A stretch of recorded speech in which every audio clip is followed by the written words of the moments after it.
now, Sam Fowles and Tory MP, a former Tory MP, I'm sorry, Steve, it's a sting every time you hear that. Oh, informer Tory. But there's so many of you. We were trailing. They're lost, Steve. Now, we were trailing before the break the fact that Andrew Pearce has something in common with ex-footballer, Man United, Mancunian boy, Gary Neville. Now, yesterday, we were talking about the England manager and the fact that he's a German. Thomas Tuchel. And guess what? Gary Neville has been talking, we can watch the clip, saying how he agrees. We didn't explicitly say he'd agree with you, Andrew, that I think he'd rather die than say that. But here it is. Here's what he said.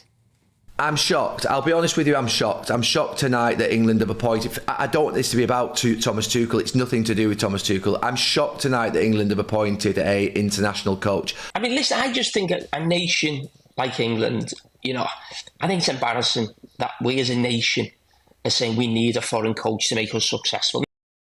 Brilliant, Jamie Carragher there. That was my view. I mean, I know nothing about football, Steve, I've got to be honest. Oh, well, we're on the same page. Exactly. I know almost nothing. The only thing I've known for 14 years is that I support Wycombe Wanderers. Right. But you know about the My dad used to play for Wycombe Wanderers. Did he really? Yeah. But we've got this Premier League, which is one of the wealthiest in the world, and no money comes from that to enable us to develop our own homegrown manager. Well, I feel sorry for Thomas Tuchel, actually, because he's had to say, you know, I'm going to earn the right to... How did he put it? To see that people will see I'm proud to be the manager.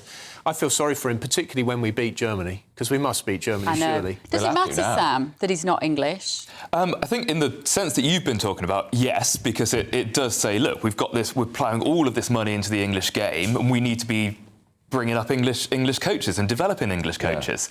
In the short term, surely what you want to do, if you want to win games, you've got to bring in the best manager, and this is a guy that seems to join a team and immediately that team wins the Champions Cup. So that was a rugby reference. Wins the UEFA Governors' Cup, and so clearly this guy's a really good football manager. He's excellent at his job, and I think in the short term, maybe that's a good idea. I think it's embarrassing. It is, and I think actually Gary Neville and Jamie Carragher really summed up the fact that it's demoralising for the British wannabe managers, English wannabe managers, who don't get that opportunity. What does that say about our pathway to success in this country? It must be right. Talking about pathway to success, Reform are doing incredibly well, Steve Baker, in the polls, more popular now than Labour with the voters. Yeah. What do you make of that and why? I think it's quite dangerous for the country, actually, because I think Reform is a strategic mistake. Look, the reality is they've got 5 MPs, so about the same size, I think, now as the DUP. So in terms of numbers in the House of Commons, I'm sorry, they're irrelevant. Labour will get its business, and which way Reform votes is never going to matter in this Parliament. But we have democracy, and that's why we like having minor parties. And that's lovely. Yeah, and that's lovely and super, and they'll be important. What Nigel says will dominate the headlines and will be important. But when it comes to actually what is the business in the House of Commons and which way does the vote go, they'll be immaterial. Now, if what people want is good quality centre-right government, I'm afraid what they need to do is save the Conservative Party. And I know your viewers won't like me saying that, but I think this is a massive strategic mistake. I think what Nigel Farage wanted was a hung Parliament with the Liberal Democrats having the balance of power. They would have insisted on PR. Now, if we'd had proportional representation, Nigel Farage and Richard Tyson Reform would have forever had the Conservative Party held closely so that they could influence what we did in government. But it failed, didn't it? Because Labour got a landslide, so now they've got to plan to replace us. If they double the number of MPs they have, how many general elections will it take?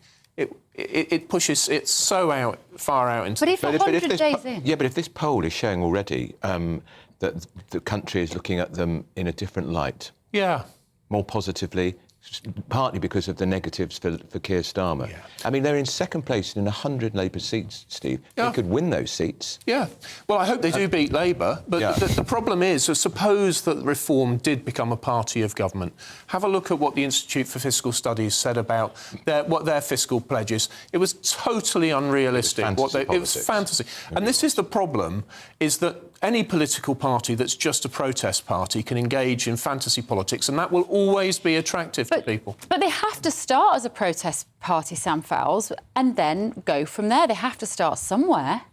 Yeah, but I think starting by proposing an economic plan that would have crashed the economy on the first day, and Steve and I agree on this. I think that should be the start and the end of reform. That should have the country should have said, look, these guys are jokers. Let's not hear anything more from them. But realistically, Reform have been playing politics on easy for the entire time they've existed.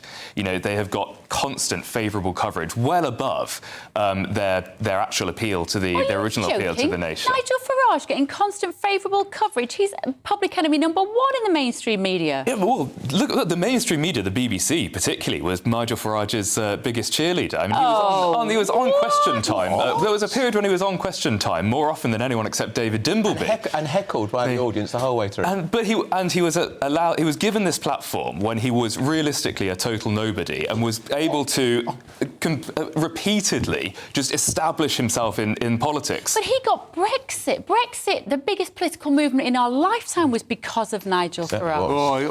It was because David Cameron chickened out. No, I feel so strongly about this because I remember how David. But just deal with the idea that he was a poster boy for the BBC. That's ridiculous. I don't think the BBC meant to make him a poster boy. But actually, listening to Sam's argument, there is a point that they did platform him a lot and give him a lot of voice. That's what a democracy does. Well, yeah. I mean, was it their duty? I mean, it's a thing to argue about. I don't think we should no-platform people. But now that I've understood the point that Sam is making, that they gave him a lot of voice through platform, well, I can see the case you're making. Whether they should or shouldn't, well, they probably should.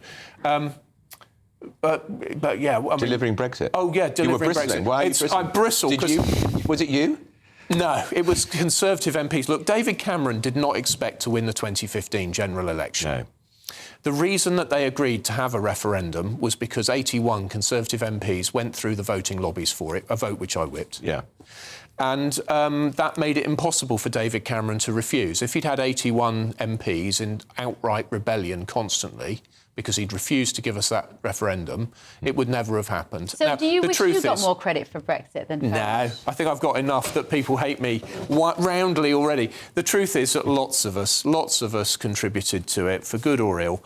I think for good. Nigel obviously was an extremely important factor in it, but pick up those Tim Shipman books and flag where Nigel Farage's name appears and flag where certain other figures' names appear, and I bet I can tell you who's got the more flags in the history of Brexit. That's interesting. I don't know who Tim Shipman is. He's a Sunday Times political journalist who's written books all about the battle for Brexit. Yeah, 4 volumes, all out war, fallout. Yeah, no they're way fascinating. Well, yeah, but I still think that Labour the left have always been sleepy about the risk from reform. Yeah. They thought they were just going to sweep up the right normal vote, working and that's people. Not the case. Yeah. Normal working people Absolutely. don't want the sort of top What's a working person?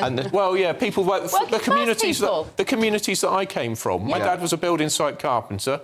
My granddad was a toolmaker. Oh no! And my stepfather was an open cast mine worker. And people in those working class communities, normal people, care about normal things. They don't want the kind of nonsense which actually Labour MPs preoccupy themselves. But Steve, the danger for the Tories is that they assume the pendulum will swing back, particularly if this government continues. Oh, they can't assume that, because the pendulum may not come back to the Tories. Oh, absolutely. No, that's absolutely right. We've got to earn the right to be heard because we really messed up through conduct and failing to deliver on migration. And no one can take the least thing for granted in the Tory party, no. Well, we haven't taken you for granted. I'm sorry it was short and sweet, gentlemen. Sam, good to see you. Steve Baker. We wanted to get you on Hereditary Peers. We've run out of time. We've had a very, very busy show this morning. I'm so sorry about this.